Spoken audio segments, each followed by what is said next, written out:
வணக்கம். அயோத்தி ராமர் கோயிலில் ஆர்எஸ்எஸ் சங்க பரிவாரங்கள் நடத்தி இருக்கக்கூடிய கொள்ளை குறித்து துருவ் ரத்தி அவர்கள் ஒரு மிக முக்கியமான வீடியோ வெளியிட்டிருக்கிறார். அதை தமிழில் நாங்கள் சொல்கிறோம் உங்ககிட்ட. அதுக்கு முன்னாடி இந்தியாவில் இருக்கக்கூடிய அயோத்தி ராமர் கோயில், மதுரா, பத்ரிநாத், இப்படி ஏராளமான புகழ்பெற்ற கோயில்கள் இருக்கு இல்லையா? எந்த கோயிலுமே சங்க பரிவார கும்பல் விடலை. எல்லா கோயில்களையும் கொள்ளையடிச்சிருக்கானுங்க. இது சமூக ஊடகங்களில் ஒரு மிகப்பெரிய பேசு பொருளாக இருக்குது. இதை பற்றி பேசும்போது ஆர்எஸ்எஸ்காரங்களாம் வந்து என்ன சொல்கிறான் தெரியுமா?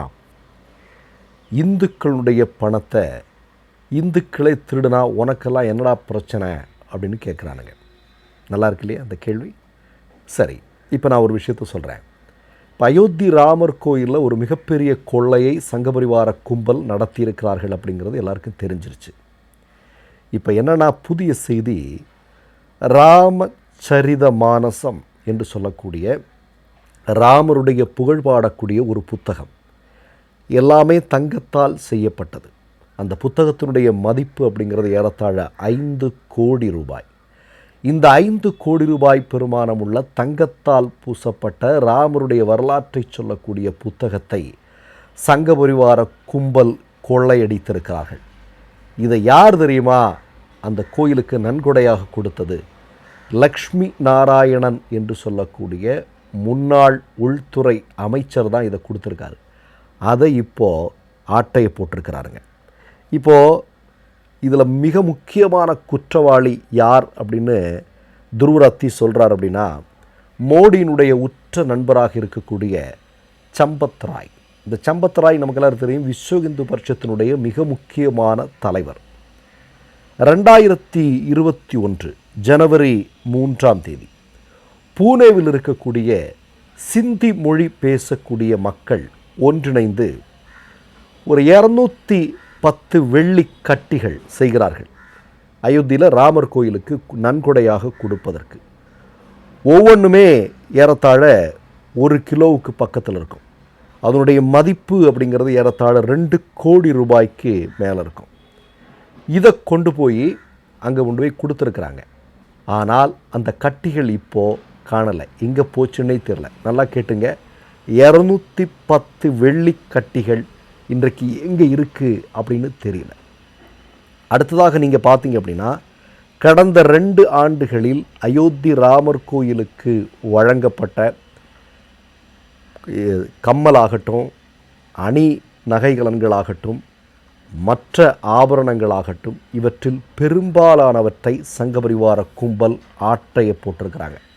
இன்றைக்கு காலையில் கூட நம்ம ஒரு பதிவு பார்த்தோம். இன்றைக்கு அயோத்தியில் இருக்கக்கூடிய ராமனுடைய கையில் அம்பும் வில்லும் மட்டும்தான் இருக்கான். மீதி எல்லாத்தையும் ஆர்எஸ்எஸ் சங்க பரிவார கும்பல் கொள்ளையடித்திருக்கிறார்கள் என்பதுதான் இப்போது வந்து கொண்டிருக்கக்கூடிய செய்தி. இப்போது நீங்கள் பார்க்க வேண்டியதற்கு துருவ் ரத்தி என்ன சொல்கிறார் அப்படின்னா, அங்கே வந்து தினமும் காசு வரும் அயோத்தி ராமர் கோயிலில். மினிமம் 3 லட்சத்துலேருந்து 8 லட்சம் ரூபா வரைக்கும் ஒரு நாளைக்கு ராமபிரானுக்கு அங்கே இருக்கக்கூடிய மக்கள் வந்து காணிக்கையாக செலுத்துவார்களாம். சில நாட்களில் அது 50 லட்சம் கூட போவதற்கான வாய்ப்பு இருக்கா. இதை 35 பெட்டிகள் நிரப்பி அதை என்ன பண்ணுவாங்கன்னா, இங்கேருந்து ஒரு 200 கிலோமீட்டர் தூரத்தில் இருக்கக்கூடிய ஒரு இடத்திற்கு கொண்டு செல்வதற்காக இரும்பு பெட்டிகளில் மாற்றி எடுத்து செல்வது என்பது வழக்கம். அங்கே நீங்கள் பார்த்தீங்க அப்படின்னா, எண்ணப்படக்கூடிய பணத்தை அன்றன்றைக்கு எவ்வளோ பணம் வசூலாயிருக்கோ அதை ஸ்டேட் பேங்க் அக்கௌண்ட்டில் இந்த அயோத்தி ட்ரஸ்டினுடைய பேரில் கொண்டு போய் சேர்க்கிறது அப்படிங்கிறது வழக்கம்.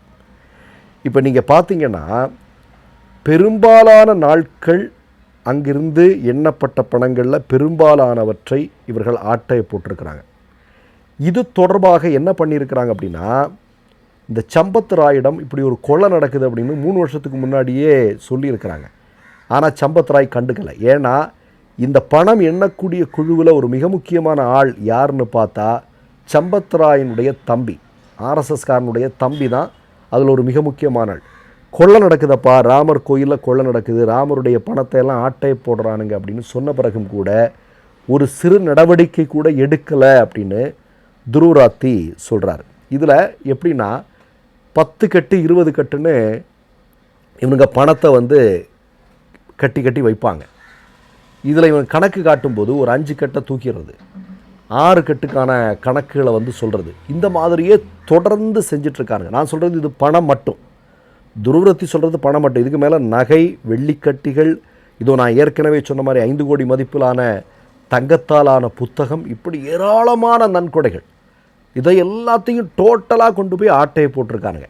இதுதான் ரொம்ப முக்கியமான விஷயம். கூடுதலாக ஒன்று சொல்கிறேன்.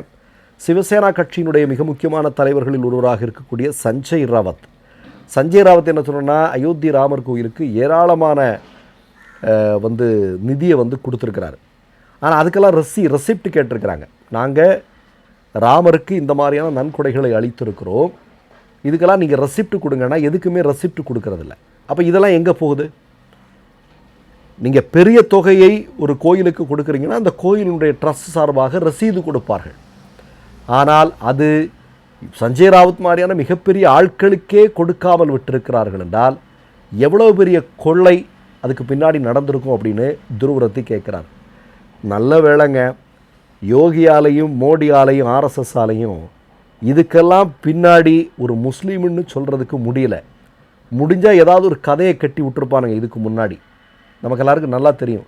இதே மாதிரி குண்டு வைப்பானுங்க, ஆர்எஸ்எஸ்காரன் குண்டு வைப்பான். அதை வந்து ஏதாவது ஒரு இஸ்லாமியருடைய பெயர்லையோ ஒரு இஸ்லாமிய அமைப்புகள் மீதோ எத்தனை போட்டிருக்கானுங்க அப்படிங்கிறத நமக்கு தெரியும். முக்கியமான எத்தனையோ புத்தகங்கள் ஆதாரத்தோடு அம்பலப்படுத்தி இருக்கிறார்கள். இந்தியாவில் நடத்தப்பட்ட பெரும்பாலான குண்டுவெடிப்புகளுக்கு பின்னால் ஆர்எஸ்எஸ் சங்க பரிவார கும்பலுடைய கைகள் இருக்கிறது.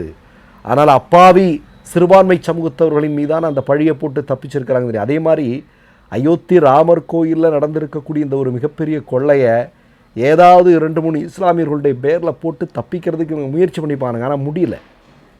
இப்போ என்ன நடக்குது?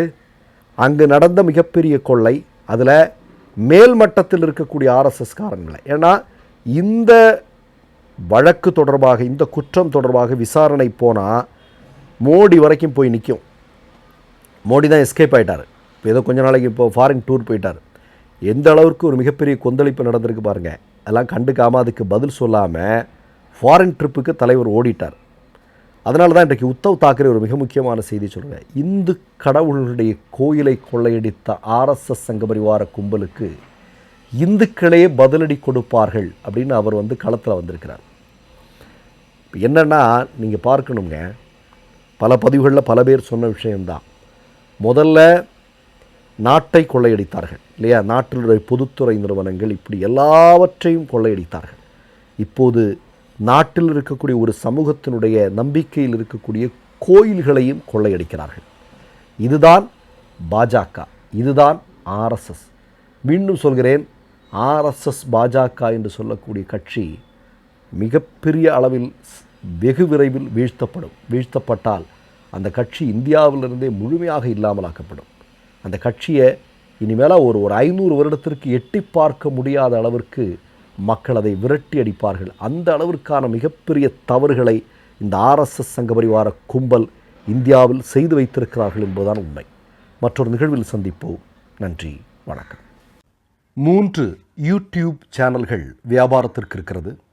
தேவைப்படுபவர்கள் இந்த எண்ணுக்கு தொடர்பு கொள்ளுங்கள். மை நேம் இஸ் ரெட் சேனலை சப்ஸ்கிரைப் பண்ணிக்கோங்க. அதுக்கப்புறமா பக்கத்தில் இருக்கிற ஜாயின் பட்டனை கிளிக் பண்ணீங்கன்னா ஒரு நியூ பேஜ் ஒன்று ஓப்பன் ஆகும். அதுலேயும் ஜாயின் பட்டனே கிளிக் பண்ணிக்கோங்க. அதில் பார்த்தீங்கன்னா credit card, debit card options இருக்கு. இதில் உங்களுக்கு விசா, மாஸ்டர் கார்டு, ரிப்பே அப்படின்னு 3 ஆப்ஷன்ஸ் கொடுத்துருக்காங்க. அதில் நீங்கள் எந்த கார்டு சூஸ் பண்ணுறீங்களோ அந்த கார்டோட நம்பர் என்டர் பண்ணிக்கோங்க. அப்புறமா கார்டோட வேலிடிட்டி மந்த் அண்ட் இயரை டைப் பண்ணிக்கோங்க. அடுத்தபடியாக உங்கள் கார்டோட பின்னால் சிவிசி கோடுன்னு சொல்லிட்டு 3 நம்பர்ஸ் கொடுத்துருப்பாங்க. அந்த நம்பரை இதில் என்டர் பண்ணிக்கோங்க. அப்புறமா அட்ரஸ் அண்ட் இன்ஃபர்மேஷன் என்டர் பண்ணிட்டு பைங்கிற பட்டனை கிளிக் பண்ணிக்கோங்க. ஒருவேளை உங்க கார்டு நம்பர் இன்வாலிட்னு காமிச்சிச்சுன்னா உங்க கார்டுல இன்டர்நேஷனல் யூசேஜை எனேபிள் பண்ணுங்க.